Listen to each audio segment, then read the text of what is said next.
The Year of the Perfect Christmas Tree, written by Gloria Houston.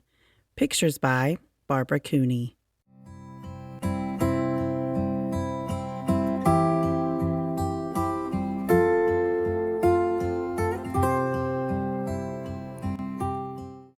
It was getting toward Christmas in the valley of Pine Grove.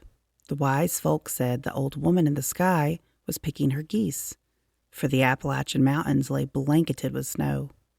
The road wound like white ribbons around the misty blue ridges, tracked by the runners of wagons, sleds, and sleighs. Occasionally, an automobile chugged its way through the silence. Across the ocean, the great war waged, but in the valley, all was at peace. It was getting on toward the Christmas Ruthie would never forget. The Christmas when the village almost did not have a Christmas tree. It happened this way. Ruthie told me so. "Come, my pretty young'un," Papa said one day early in the spring. "It's time to choose the Christmas tree for the village church." "But Papa, Christmas will not come for a long while," said Ruthie. "The sarvice trees are just now in bloom." "We must choose a special tree and mark it for the coming year. It is the custom in our village," said Papa, "for one family to give all the folk in the village and up every hill and holler a Christmas tree for Pine Grove Church. This year, it's our turn. Some years a timbering man will give a fat round laurel from the northy coves, the kind the outlanders call rhododendron. Other years, the holler folk may bring a cedar to spread its fragrance throughout the village church." "What kind of tree shall we have, Papa?" said Ruthie. "We shall have a balsam Christmas tree, my pretty young'un," said Papa. "The balsam grows up the rocky crags where only a venturesome man may go. The balsam is a perfect tree. It grows up high, near to heaven." So Papa and Ruthie rode on old Petey's back across the high cliffs and along the crags, looking for the perfect balsam Christmas tree.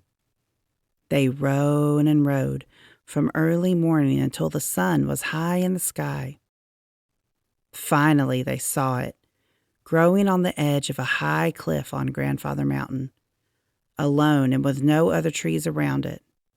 Its green color was dark and rich. It was the perfect shape and size, its tip top pointing up to heaven. "This will be our perfect Christmas tree," said Papa. "And as is the custom, the self-same year you shall be the heavenly angel in the village Christmas play. It's fitting you should mark the Christmas tree." Papa took the red ribbon from Ruthie's coal-black curls. He lifted her high in his strong arms. "Tie this to the tip top," he said. Then he kissed the dimple in each of Ruthie's cheeks. The summer came, and Papa was called away to be a soldier. He went to fight in a war far across the sea. That year, the timber was not cut, so Mama had no money to buy coffee, sugar, or cloth for new dresses. Mama and Ruthie drank peppermint tea sweetened with honey. Mama lowered the hems of Ruthie's dresses and embroidered pretty flowers over the tears and mends. Together they tended the little garden, growing vegetables to eat. And every night, Mama tucked Ruthie into her little bed and listened as she said the same prayer. "Please send my Papa home for Christmas," Ruthie whispered. "And please have old St. Nicholas bring me a doll with a beautiful dress, the color of cream, all trimmed with ribbons and lace." One day that fall, when the dried corn stalks rustled in the breeze, a package came from Papa. In it were soft silk stockings for Mama and blue satin hair ribbons for Ruthie. There was a letter, too. "I'll be home for Christmas," the letter said. "The war is finally over. The armistice was signed today." The days passed. Each day, Ruthie ran home from school as fast as the deer that fed by the stream. "Is Papa home?" she called as she ran up the steps. But every day, Mama said, "Not today, maybe tomorrow. He will come on the Tweetsie train." The days passed. Ruthie listened for the squeaky whistle of the little train the mountain folk called Tweetsie as it chugged through the valley and up the mountainside. One day, Mama and Ruthie harnessed old Petey to the sled and went to the station at Pinola. But when the other men from the village stepped down from the train, Papa was not with them. Soon there was only one more day until Christmas Eve. Over at the school, Miss Jenny and her pupils were practicing the Christmas play. The children sang the Appalachian lullaby, "Jesus, Jesus, rest your head. You have got a manger bed." Miss Jenny chose the boy and girl who would be Mary and Joseph. Then she called Ruthie's name. "This year you shall be the heavenly angel," Miss Jenny said. "This is the year your papa will give the church its Christmas tree." Miss Jenny helped Ruthie climb up to stand on the teacher's chair so it would look as if she were up in the sky. Miss Jenny showed her how to hold her arms just so. "If you wear a dress with great big sleeves," said Miss Jenny, "it will look like you have wings." "Mama, Mama," said Ruthie as she ran up the front steps that day, "I must have a new dress with great big sleeves. I'm going to be the heavenly angel when Papa gives the Christmas tree." "Oh, my pretty young'un," said Mama, "I have no cloth to make a dress with great big sleeves, and I have no money until your papa comes home." Mama kissed the dimple in each of Ruthie's cheeks and hugged her daughter tightly. That night, the preacher from Pine Grove Church knocked at the door. "Tomorrow is Christmas Eve, Miss Green," he said, "and Tom is not yet home from the war. Chad McKinney has been saving a prime cedar on his bottom land for Christmas next. He'd as lieve cut the tree this year." "This is the year our family gives the tree," said Mama. "Tom chose it before he went away to war." "I had hoped you would heed my wish," said the preacher. "The church must have a Christmas tree when the morrow comes." "Tom is as good as his word. Our family will give the tree this year," said Mama. Late that night, Mama wakened Ruthie. They dressed in their warm coats, hats, and mittens. Mama hitched old Petey to the big sled Papa used to haul fire logs down from the ridges. The moon shone silver as Mama and Ruthie made their way up the hill. Ruthie carried the lantern. As they came to the dark woods, the winter moon made strange shadows on the snow. "Mama, I'm afraid," said Ruthie. "No need to be afraid," said Mama. "We're off to get the perfect balsam Christmas tree." Mama began to sing, "I wonder as I wander out under the sky." Ruthie joined in the song. Soon she forgot to be afraid. Mama and Ruthie led old Petey and the sled up the hills and across the ridges, but they could not find the perfect balsam. "Papa says the balsam grows high on the rocky crags up near heaven where only a venturesome man will go," said Ruthie. "The rocky crag," said Mama. "We have a long climb ahead." Slowly they led old Petey along the ridge to the highest crag on Grandfather Mountain. They could see the village sleeping in the valley far below. Finally, at the edge of the highest cliff, they saw the balsam standing alone. "There it is, Mama," Ruthie cried. "See, there's my ribbon bow tied to the tip-tip-top." Ruthie ran up the rocky crag as Mama and old Petey followed. The blade of Papa's axe shone in the moonlight as Mama lifted it high. Thwack, crack! The sounds echoed through the rocks and hills. Then Mama picked up the saw and said, "Take hold of the end, my pretty young'un. Pull as hard as ever you can." Mama pulled. Ruthie pulled. Pull, pull. Back and forth until the perfect balsam Christmas tree fell softly into the snow. Ruthie and Mama lifted the tree onto the sled and tied it there. Then they made their way down the ridge. "I saw 3 ships come sailing in on Christmas Day in the morning," they sang. Through the soft snow, they led old Petey to the church. Together they lifted the perfect balsam Christmas tree from the sled and stood it in the corner near the belfry wall. Just as the sun was rising over Doe Hill, they hurried home. Tucking Ruthie into her little bed, Mama whispered, "The folks shall have their Christmas tree, and you shall be the heavenly angel this year." Ruthie fell fast asleep. But Mama sat long by the firelight, sewing as fast as her nimble fingers could move.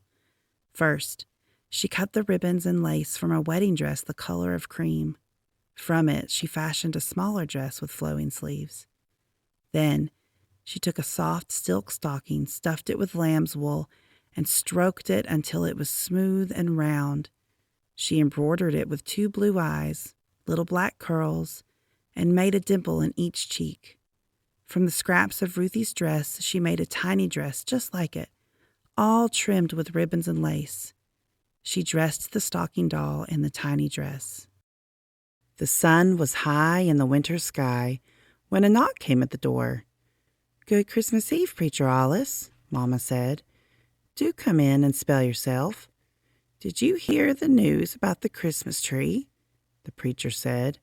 "A wondrous balsam from up the high crags was found on the belfry porch this morning." Do tell, what a wonder," said Mama. "And that's not all. It's being told hereabouts that folks who live up in the holler heard the angels singing high up on the ridge late into the night, and they were singing Christmas songs," said Preacher Alice. Ruthie hid her face in Mama's patchwork quilt so the preacher would not hear her laugh. Daylight was fading when Mama helped Ruthie into the prettiest dress Ruthie had ever seen. It was made of the softest silk, the color of cream, all trimmed with ribbons and lace. It had long, flowing sleeves. "If you hold your arms just so," said Mama, "it will look like you have wings." At the church, the ladies of the valley had decorated the perfect balsam Christmas tree. Reflections of the tiny red candles in their shiny holders fastened to the tips of the branches shone in the windows. Tied to the lower branches of the tree were presents wrapped in pretty paper. On the tip top was a tiny angel. The sexton rang the bell. From up and down the river road and from all the hills and hollers, the folk were coming to celebrate the Christmas tree. A choir of children sat by the organ. The 3 kings waited outside the belfry door. Behind the bedsheet curtains, Mama helped the little Mary put her doll to bed in the manger straw. Ruthie climbed up and stood on the preacher's big chair. The ladies pushed the bedsheet curtains back. Ruthie could see herself in the dark church windows. She was careful to hold her arms just so. In her beautiful dress, it looked as if she had wings. "Behold, I bring you good tidings of great joy," said Ruthie, the heavenly angel. When the program was over, Ruthie went to sit with Mama on the front pew. Mama held her close. Then the 3 kings came walking down the aisle, carrying lard pails filled with the Christmas treat pokes. Each bag contained a soft peppermint stick, some chocolate drops, an orange, and some hazelnuts. Behind the kings walked old St. Nicholas. He carried his toe sack goodie bag with him. Old St. Nick visited the Amen corner first. He gave each of the deacons a lump of coal or a willow switch. The folk in the church laughed. Then, to all the children who had misbehaved, old St. Nick gave a willow switch or a lump of coal as well. Ruthie had been good that year, so she got a treat poke instead. At last, it was time to call the names on the presents tied to the tree. Every child in the church received a present. Everyone, that is, except Ruthie. A tear slipped down into the dimple of her cheek. Then one of the kings reached to the tip top of the perfect balsam Christmas tree. He lifted the tiny angel down. "Why, Ruthie," said old St. Nick, "this tiny angel looks just like you." And it did. The tiny angel was wearing a dress just like Ruthie's. It was made of the softest silk, the color of cream. It was trimmed with ribbons and lace. The sleeves were long and flowing, and it looked as if she had wings. The angel's curls were as black as coal, and she had a dimple in each cheek. Ruthie hugged the tiny angel and kissed its silky cheek, which felt just like the silk stockings Papa had sent to Mama. The preacher said the benediction, and St. Nicholas wished to one and all a happy Christmas. Slowly, the people began leaving the church. Mama and Ruthie walked out the belfry door. St. Nicholas was standing there. A man in an army uniform stood beside him. "And here is another present for you, Ruthie," said St. Nicholas. But Ruthie was so busy looking at the tiny angel that she did not notice until strong arms picked her up. "Let me look at you, my pretty young'un," said Papa's voice, and he hugged Ruthie, Mama, and the tiny angel all at the same time. The village folk gathered around the church steps. Someone from the village began to sing, "Silent night, holy night, all is calm, all is bright." The folk in the village joined in, but Papa, Mama, Ruthie, and the tiny angel hardly heard. They just hugged each other some more. And since that time, every year for more than 60 years, a tiny angel has stood on top of a perfect balsam Christmas tree. She wears a dress of the softest silk the color of cream, all trimmed with ribbons and lace. The sleeves are long and flowing, and it looks as if she has wings. The angel has coal-black curls and a dimple in each cheek. That's how it happened. The Christmas of the heavenly angel and the perfect balsam Christmas tree. Grandma Ruthie told me so.